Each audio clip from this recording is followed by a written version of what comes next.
بسم الله الرحمن الرحيم والصلاة والسلام على رسول الله صلى الله عليه وسلم. درب مقالك كوري waxaan kula hadlayay dhalinyarada Soomaaliyeed oo had iyo jeer waxba la qarxinayo gabdhaha la soo qarxinayo la dhahay ayaan ugu hadalnay maanta waxaan ugu hadlaynaa bal gabdhaha Soomaaliyeed ayaguna wixii ku aadan nooga aadan kala hadlaynaa had iyo jeer gabdhaha Soomaaliyeed horta waxaad ku tala gashaan gabdhaha Soomaaliyeed inaad tihiin gabdhaha adduunka ugu qiimo badan ugu qurux badan horta inaad tihiin ku xisaabtamo markii ugu horeysa waa koow waxaan diidanahay oo had iyo jeer aan la yaabaa gabadh Soomaaliyeed oo cid ka qurux badan ka qiimo badan midna aysan jirin baa xaleen nin gaal ahay guursatay oo markaad gaal guursanayso nin gaal isku dadna ma tihiin isku diinna ma tihiin adiga oo Afrikaan oo dhan ugu qurux badan gabdhaha Afrikaan oo dhan ugu qurux badan uguna qiimo badan kuwa gaalada oo maxaa la dhihi jiray cadaanka ahna ka qiimo badan oo diin iyo wax walba ugu dheereeya inaad nin gaal ah oo aan ilaahayba aqoonin oo wax asaga uu qoray diin ka dhiganayo ilaahay ka dhiganayo aad macnaheedu aad tiraahdo aad guursato isuna malaysid inaad ka sarreyso gabdhaha kale ee Soomaaliyeed wax la yaab leh waay marka adeer intaad saas yeelayd adoo wiil Soomaaliyeed oo berita ka maalin waxaa la yiri waxa taqaan guurso waxa taqaana ku dhaleynay sida aad ogtihiinba qabaa'ilada Soomaaliyeed qaar baa macnaheedu xataa reer hebel hooyadood reer hebel ay ahayd inta la yiraahdo ayaa isku qadariyo isku qiimeeyay oo ilaahay hadda macnaheedu dhaqankooda uu isku mid yahay gabadhaas dhashay dadkaas iyo adiga oo bari nin gaal ah ku guursaday haddii aad iskalaabtaan ilmaha uu ka qaadanayo meel aad ku turanta aan jirin waan arkay xataa kuwa badan oo macnaheedu inta ilmaha laga qaatay nooc kala noqday oo wahooyo ilmaha hadii laga qaato waxay noqonaysaa nooc kale ay noqonaysaa waxa ay dhasho dhan laga qaatay si kastaba ama ha ka qaato ama yuusan ka qaadan hadduusan ka qaadan xataa fir iyo farac mali gaalaad u dhashay gaalaad untahay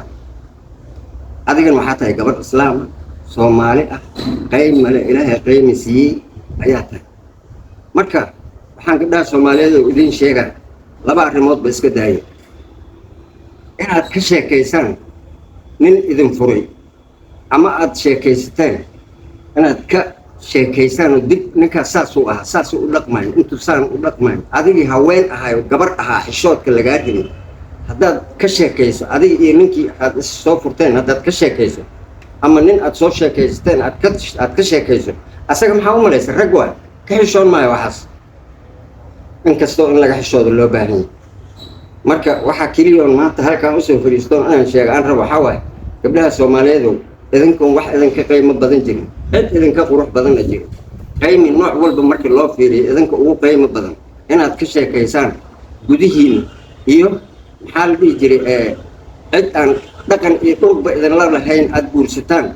oo ubadkiina aad ku baylihisaan bari ka maalin meel kale aad ku baylihisaan wax aad u foolxun waaye waxaan idinka waaninayaa oo aan rabaa inaad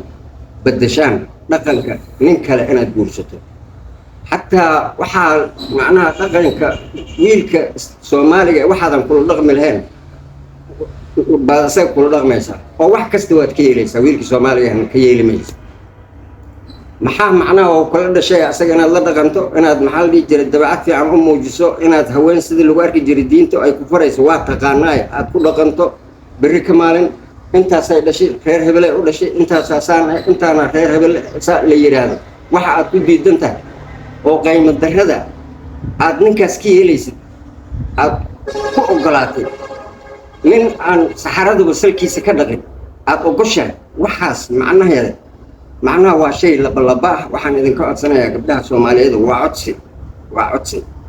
iyo waxaad isu malaysaan inay idin ahayn oo ka sareysaan labadaasaan rabaa inaan idin sheego waa idin salaamaya dhamaantiin laga kaaftoomo nimanka shisheeyaha ah oo aan idinku dhufki dhaqan kale ahayn oo bari ka maalin ubadkaaga meel ay ku dhacaan aan la aqoonin in la guursado iyo in laga sheekeeyo waxyaabo laga yaqaano Soomaalida iyo muslimka inay ka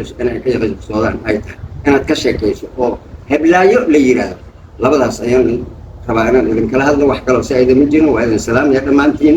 haddii laygti iyo waxyaabay bahalka la saar saari jirin noo saara waa idin salaam ya dhammaantiin wasalaamu calaykum waraxmatullaahi wabarakaatu